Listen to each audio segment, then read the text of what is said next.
This story is called Puss in Boots. It's an old tale retold in a free translation from the original French, written by Charles Perrault.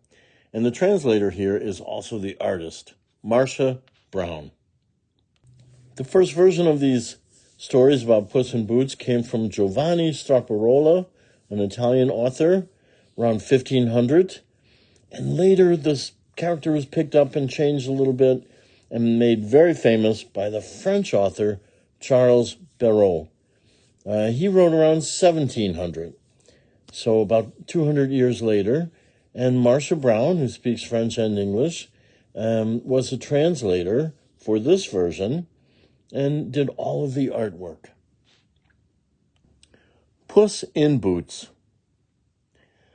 Once upon a time, there was a miller who died and left no more riches to his 3 sons than his mill, his jackass, and his cat. There was no need for a lawyer to divide the property. The eldest son took the mill, the second son took the jackass, and the youngest was left nothing but the cat. The young fellow was wretched at having so small a share. "Oh, my brothers," said he, "can make a living well enough by joining fortunes. As for me, when I have eaten my cat and made me a muff of its skin, I shall die of hunger." The cat pretended not to hear all this. He spoke up seriously. "Do not fret, master. Just give me a sack and have a pair of boots made for me so that I can run through the brambles. You'll see that you are not so badly off as you think." The cat's master did not put much stock in what he said, but he had seen how clever Puss was at catching rats and mice, hanging by his heels, or hiding in the meal playing dead. So he did not altogether give up hope.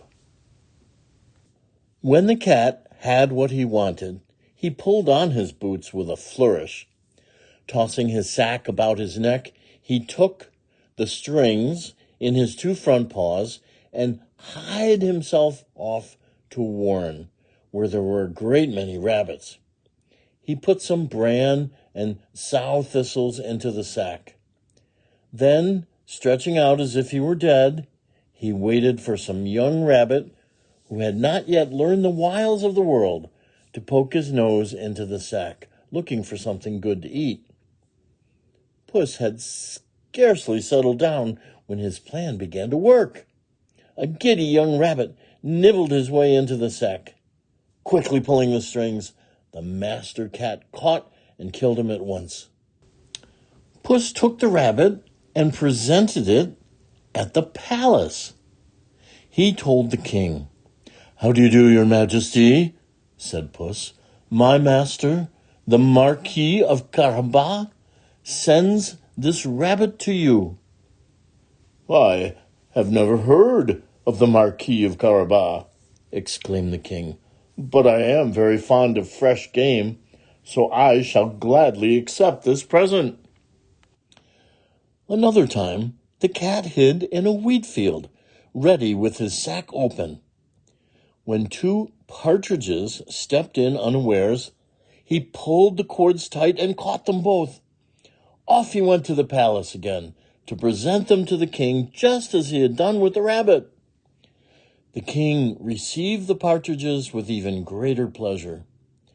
"See that Puss is properly rewarded," he said.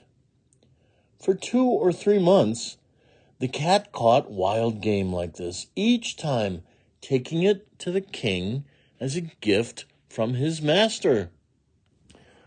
One day, Puss learned that the king was planning to take the air by the river with his daughter, the most beautiful princess in the world.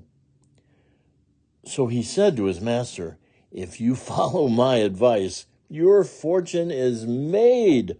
All you have to do is bathe in the river in a spot I'll point out to you. Leave the rest to me."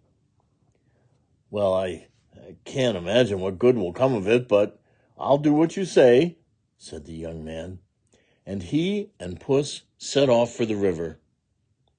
Now, while the young man was bathing, the king happened to pass by. As soon as the cat saw the royal carriage approaching, he began to shout with all his might, "Help! Help! My lord, the Marquis of Carabas is drowning!" At these cries, the king stuck his head out of the carriage door. "Why, it is the cat that brought me the wild game. Run to the aid of the Marquis of Carabas," he called to his guards. While the guards were pulling the poor Marquis out of the river, the cat strode over to the royal carriage. "Oh, sire, my master had just stepped into the river to bathe when 2 robbers stole out of the thicket and made off with his clothes. I chased them, yelling, 'Stop, thief!' at the top of my lungs, but they were too fast for me." The sly rogue had hidden the clothes himself under a stone. "Quickly, fetch one of my best suits for the Marquis," the king ordered the officers of his wardrobe. Off they dashed to the palace and returned with a handsome coat of rich brocade with breeches and hat to go with it.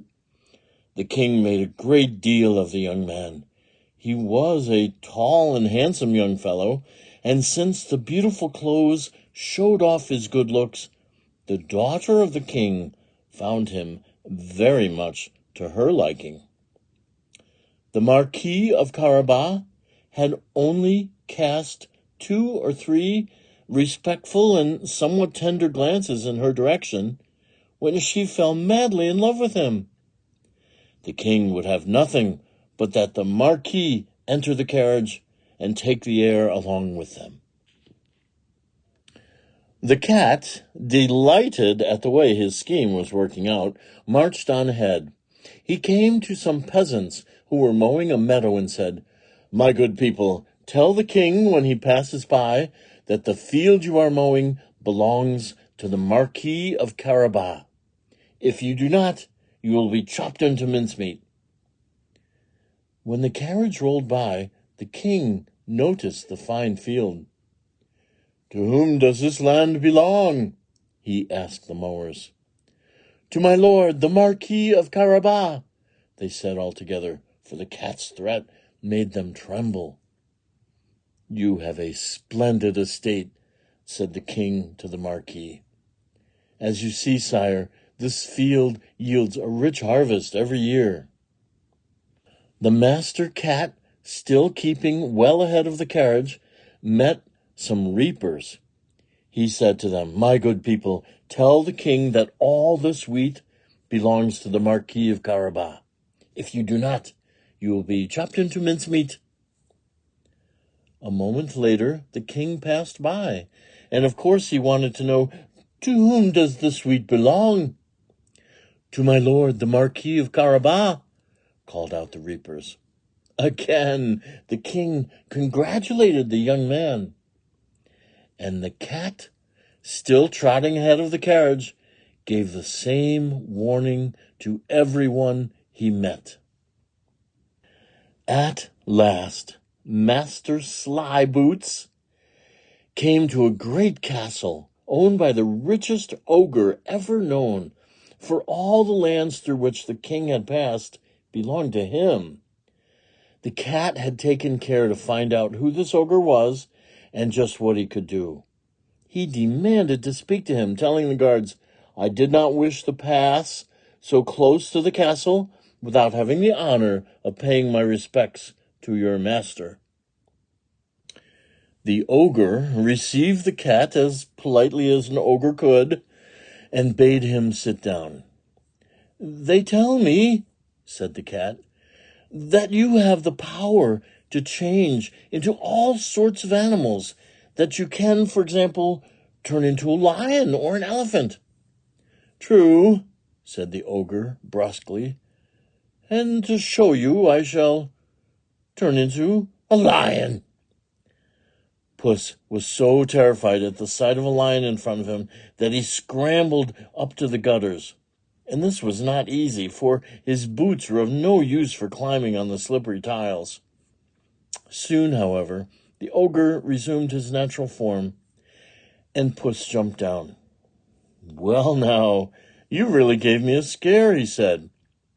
"But I have also heard, though I can hardly believe it, that you can take the form of the tiniest animals. For example, a rat or even a mouse. I swear, that must be impossible."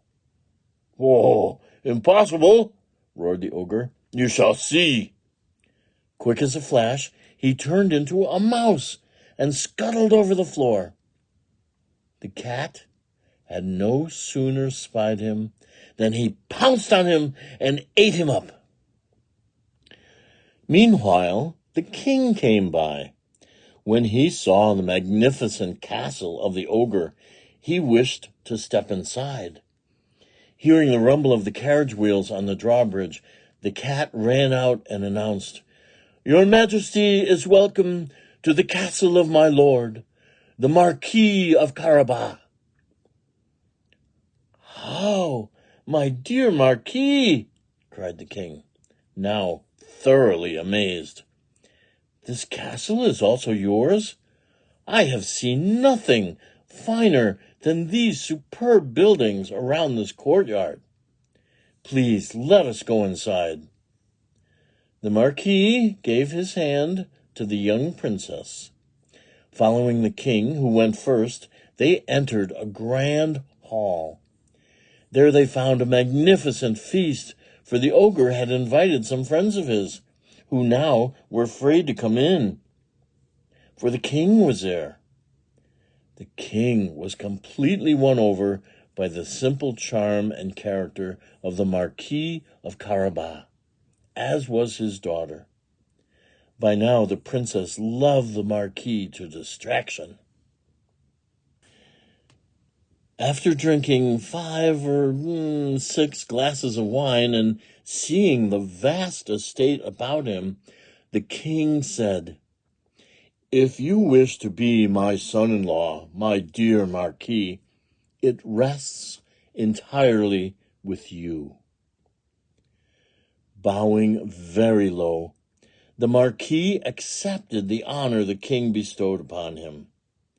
That very day, he married the princess. Puss became a great lord. Never again did he hunt a mouse, except for sport. The end. Only 2 authors have ever won 3 Caldecott Awards. Marcia Brown did the translation from Charles Perrault's French fairy tale, and she did all of the illustrations for this book, which was a Caldecott Honor book. This book has been Marcia Brown's Puss in Boots.